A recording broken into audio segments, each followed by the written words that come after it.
Nittany Nation, we are back again. Episode 16. We are Season's so back, close, boys and girls. I smell something, that's for sure. I smell shenanigans. I smell shenanigans in the air. A whole bunch of shenanigans. The Michigan cheating scandal finally. The shenanigans. The shenanigans is what we'll call them. I like that. I mean, let's just be honest here. They didn't. It's boo, NCAA. Boo. Yeah. I'll just get started from the thing that made me they got me fired up the most. I don't care really what happened. They won, so whatever. You can't take that away from them. They won. But what really kind of got me going was the fact that they came out and said we had enough evidence for a postseason ban, but we didn't want to punish the current athletes that didn't have anything to do with it. Which is completely understandable, but not what the NCAA has ever done in the past. You look at Ohio State's tattoo scandal. The next year they went 12-0. What is this Mickey Mouse nonsense that the NCAA is doing right now? If it only costs $20 million to win a championship and do whatever you want to do it, I will start a GoFundMe tomorrow. Right, it'll be funded by. We'll have 20 mil in the bank before you even know it. It's just crazy to me the inconsistency with the NCAA. Something like tattoos that had nothing to do with stuff that happened on the field. Ohio State was ineligible for the postseason and went 12-0 that year. Couldn't go to the Big Ten championship game. Couldn't go to the playoff. And then if you look even farther back to the Penn State stuff, where Penn State got hit with as close to a death penalty as you could get hit with, which I get it. It was terrible, absolutely terrible thing that happened with the Jerry Sandusky stuff. But none of those players had anything to do with that. But they got absolutely punished, no postseason for 2 years, scholarship reductions back before NIL. That was as close to a death punch as the NCAA could give without shuttering the doors of Penn State. Literally. And then Michigan actually challenges the integrity of the game, and it's pretty much just financial penalties. Let's break it down. Let's see what our old boy Pete Thamel had to say on the Pat McAfee show today. Known Michigan enemy, Pete Thamel. Known Michigan connoisseur here. Now, Thamel, let's get to this.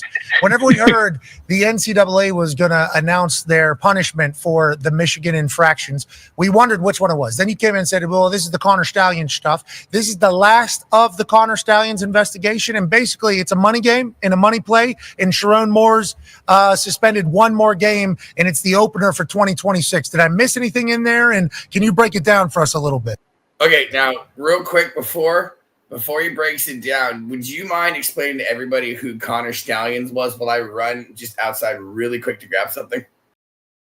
Connor Stallions was kind of the mastermind behind the whole sign stealing scandal at Michigan. So he was running a very in-depth operation to where he was actually paying for other people to go videotape sidelines at games, coming in. Everybody steals signs, but he kind of was crossing the line in the whole sign stealing thing. And they got caught.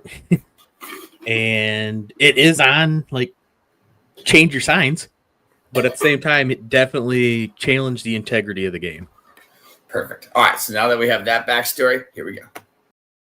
Sure, Pat. So it's going to end up being an unprecedented monetary cost for Michigan in this. I did some back-of-the-napkin math. It's going to be, I would say, easily over $30 million, the 2-year postseason fine of what they would get for the Michigan would normally get from the postseason. That number is a little bit nebulous just because of some of the vagaries of CFP money and such. But that number is expected to be well over $20 million. There's an additional $7 million, 10% of the football budget fine, and then a couple other fines. I won't bore you with the details. So it's going to be a significant amount of money. But that's the main stick in this. Sharon Moore had self-imposed a 2-game suspension this year, which will still be served game 3 and game 4. Hilarious. There's an additional game for him in 2026. Michigan oddly opens the season in Germany against Western Michigan. Moore still has the option of whether or not to appeal that singular game suspension for 2026. So we'll see if he ends up doing that or not in the upcoming weeks. And then Connor Stallions himself, Ty's personal hero, he has a 8-year show cause coming to him, which is essentially a employment ban. So Connor Stallions, it's highly unlikely we will see him on the sideline or on watching someone else's sideline. Okay. 8 years. One final one. Okay, so I just wanted to keep. This is the piece. This information I was looking at. Can we see this? Oh, it's probably going to be hard to read, isn't it? For everybody. I was hoping that would be the thing that everybody could read on their screen. All right, so yep, I blew it up here. So 4 years of probation. Financial penalties, $50,000 fine plus 10% of the budget for the football program. You know what? Actually, I think I have a better thing. Hold on, give me 1 second here. I think I can pull up a better one. Just give me 1 second. Yeah, but this is some grade A bullplucky, if I do say so myself here. Like this is like I said, quick Penn State could get $30 million. All right, here we go. Here's where we're going. Here we go. Is the foot still there? Please don't be there.